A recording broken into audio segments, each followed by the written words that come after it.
Hi friends, ಎಲ್ಲರೂ ಹೇಗಿದ್ದೀರಾ? ಎಲ್ಲರೂ ಚೆನ್ನಾಗಿದ್ದೀರಾ ಅಂತ ಅಂದ್ಕೊಂಡಿದ್ದೀನಿ.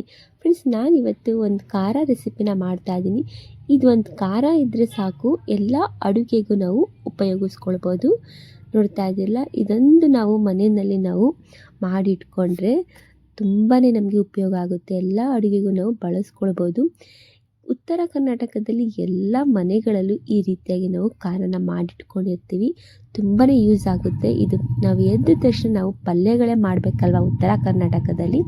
ಈ ಪಲ್ಯಗಳಿಗೆ ಮೇನ್ ಬೇಕಾಗಿರೋದೇ ಖಾರ ಅಲ್ವಾ. ಅದಕ್ಕೋಸ್ಕರ ನೋಡಿ, ಇದೊಂದು ಮಾಡಿಟ್ಕೊಂಡ್ರೆ ಎಲ್ಲದಕ್ಕೂ ತುಂಬಾ ಯೂಸ್ ಆಗುತ್ತೆ. ಇದು ಹೇಗೆ ಮಾಡೋದು ಅಂತ ನೋಡ್ಕೊಂಡು ಬರೋಣ ಬನ್ನಿ. ನೋಡ್ತಾ ಇದ್ದಿಲ್ಲ ಫ್ರೆಂಡ್ಸ್, ಇವತ್ತು ನಾನು ಇದಕ್ಕೆ 1/4 kg ಖಾರದ ಮೆಣಸಿನ್ಕಾಯಿನ ತೊಗೊಂಡಿದ್ದೀನಿ. ನೋಡ್ಕೊಂಡು ನೀವು ಖಾರದ್ದೇ ತೊಗೊಳ್ಬೇಕಾಗುತ್ತೆ. ಸ್ವಲ್ಪ ಹಾಕಿದ್ರೆ ಸಾಕು. ನಾನು ಇದನ್ನೆಲ್ಲ ನೋಡಿ ಸ್ವಲ್ಪ ತುಂಬೆಲ್ಲ ತೆಗೆದಿಟ್ಕೊಂಡಿದ್ದೀನಿ. ಹಾಗೆಯೇ ಎಲ್ಲನೂ ನಾನು ಬಿಡಿಸಿಟ್ಕೊಂಡಿದ್ದೀನಿ, ಒರೆಸ್ಕೊಂಡು ಇಟ್ಕೊಂಡಿದ್ದೀನಿ. ನಂತರ ಇದಕ್ಕೆ ನಾನು ಗ್ಯಾಸ್ ಮೇಲೆ ಒಂದು ತವಾನ ಬಿಸಿ ಮಾಡೋಕೆ ಇಟ್ಕೊಂಡಿದ್ದೀನಿ.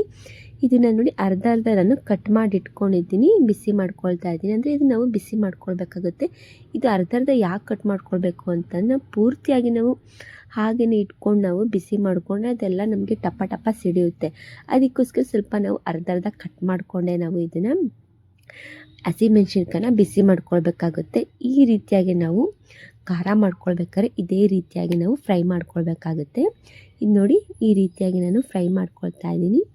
ನೋಡ್ತಾ ಇದ್ದಿಲ್ಲ, ಚೆನ್ನಾಗದು ಎರಡು ಕಡೆ ಇದು ಫ್ರೈ ಆಗಬೇಕು. ಇದಿಷ್ಟಾದರೆ ಸಾಕು ನಮಗೆ. ಇವಾಗ ನೋಡಿ ಪೂರ್ತಿಯಾಗಿದ್ದು ತಣ್ಣಗಾಗಿದೆ. ಈಗ ತಣ್ಣಗಾದ ನಂತರ ಈಗ ನಾನು ಒಂದು ಮಿಕ್ಸಿ ಜಾರ್ನ ಇಟ್ಕೊಂಡಿದ್ದೀನಿ. ಇವಾಗ ನೋಡಿ ಮಿಕ್ಸಿ ಜಾರ್ಗೆ ನಾನು ಇದನ್ನೆಷ್ಟು ನಾನು ಇವಾಗ ಹಾಕ್ಕೊಳ್ತೀನಿ. ಹಸಿಮೆಣ್ಸಿನ್ಕಾಯಿನ ಈ ರೀತಿಯಾಗಿ ಮಾಡಿಕೊಂಡ್ರೆ ತುಂಬ ಚೆನ್ನಾಗಿ ಖಾರ ಆಗುತ್ತೆ. ನೋಡಿ, ಎರಡು ನಾನು ಬೆಳ್ಳಿನ ಸಿಪ್ಪಿನ ತೆಗೆದು ಇಟ್ಕೊಂಡಿದ್ದೀನಿ. ಅದನ್ನು ಕೂಡ ಹಾಕ್ಕೊಳ್ತಾ ಇದ್ದೀನಿ. ಸ್ವಲ್ಪ ಜೀರಿಗೆನೂ ಸೇರಿಸ್ಕೊಂಡಿದ್ದೀನಿ. ಈಗ ಸ್ವಲ್ಪ ಉಪ್ಪನ್ನ ಸೇರಿಸ್ಕೊಂಡೀಗ ನಾನು ಪೇಸ್ಟ್ ಮಾಡ್ಕೊಂಡು ಬರ್ತೀನಿ.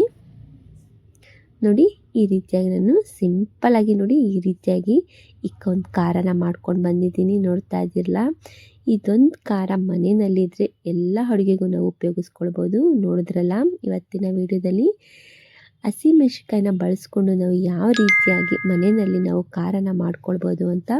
ಇದೊಂದಿದ್ರೆ ಸಾಕು, ನಮಗೆ ಅಡುಗೆ ಮಾಡ್ಕೊಳ್ಳೋದಕ್ಕೆ ತುಂಬಾ ಯೂಸ್ ಆಗುತ್ತೆ. ನೋಡಿದ್ರಲ್ಲ ಫ್ರೆಂಡ್ಸ್ ಇವತ್ತಿನ ವಿಡಿಯೋದಲ್ಲಿ. ಹಾಗೆಯೇ ರೊಟ್ಟಿಗೂ ಕೂಡ ಚಪಾತಿಗೂ ಕೂಡ ಬಿಸಿ ಬಿಸಿಯಾದ ಚಪಾತಿ ರೊಟ್ಟಿಗೆ ತುಂಬಾ ಚೆನ್ನಾಗಿರುತ್ತೆ. ಒಂದ್ಸಲ ನೀವು ಟ್ರೈ ಮಾಡಿ ನೋಡಿ, ಈ ರೀತಿಯಾಗಿ ಹಸಿಮೆಣ್ಸಿನ್ಕಾಯಿನ ಬಳಸ್ಕೊಂಡು ಖಾರನ ಮಾಡ್ಕೊಂಡು ನೋಡಿ. ಇವತ್ತಿನ ವಿಡಿಯೋ ನಿಮಗೆ ಇಷ್ಟ ಆಗಿದರೆ ಪ್ಲೀಸ್ ಲೈಕ್ ಮಾಡಿ, ಕಮೆಂಟ್ ಮಾಡಿ, ಶೇರ್ ಮಾಡಿ. Thank you for the watching. Okay, bye bye.